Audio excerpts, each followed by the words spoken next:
COVID-19 has had a huge impact on the world around us.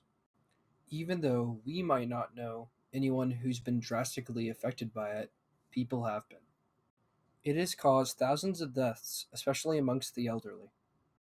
Since the virus has impacted all members of our group in one way or another, we decided to study coronavirus for our project. Naturally, the first thing we wanted to research is the total cases in the US and around the world. Using MATLAB, we illustrated a graph which compared days since January 3rd, 2020 to new cases reported of COVID-19. As seen universally throughout all of our graphs in this project, we uploaded datasets regarding the deaths and cumulative cases of COVID-19 first. Then we plotted the relationship between the days since January 3rd, 2020 and new cases observed, using the plot function. Then we labeled both our y and x axes, with the x-axis being days since January 3rd and the y-axis being new cases. And finally, we used a legend to correctly organize the graph and make it easier for the viewer to use. Excluding a few peaks and valleys, there is a direct correlation between days since January 3rd and total cases observed.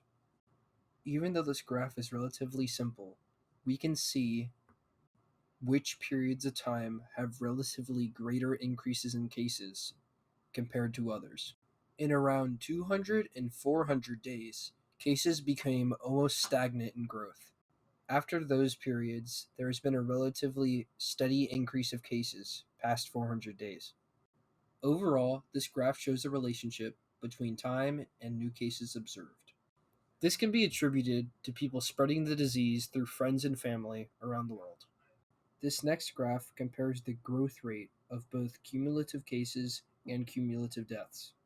Using this, we can't directly see how many deaths and how many cases there have been. However, we can see how their growth rate relates as time passes.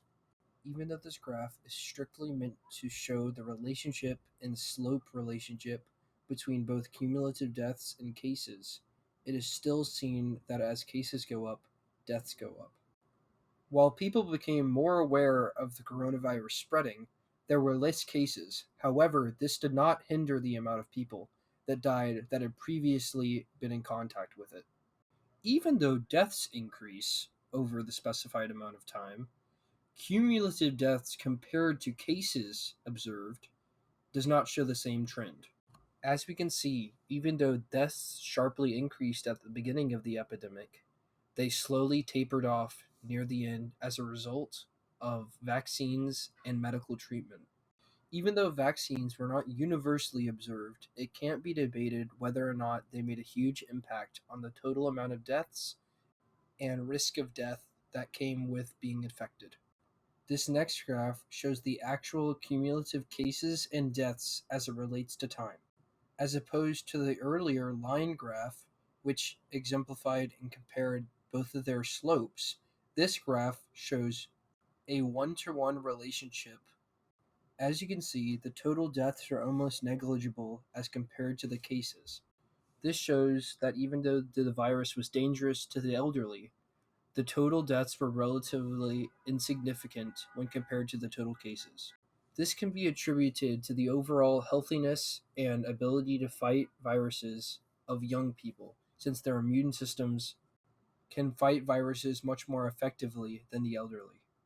Additionally, using this dot format, it's easy to see just how much cases increase over equal intervals throughout the graph. This last graph exemplifies the exact same relationship between total cases and total deaths.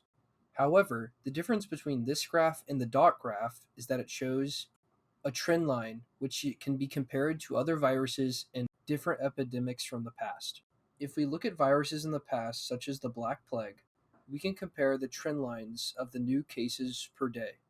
Using this method, we can tell just how good we have become at limiting the spread of new cases of a virus. Overall, using the series of graphs created through MATLAB, we were able to better our understanding of COVID-19 and how it spread throughout the world, whether that is relating cases to time or using trend lines to compare the virus spread rate with other historical viruses and epidemics, we were able to use MATLAB to explore concepts we were interested in.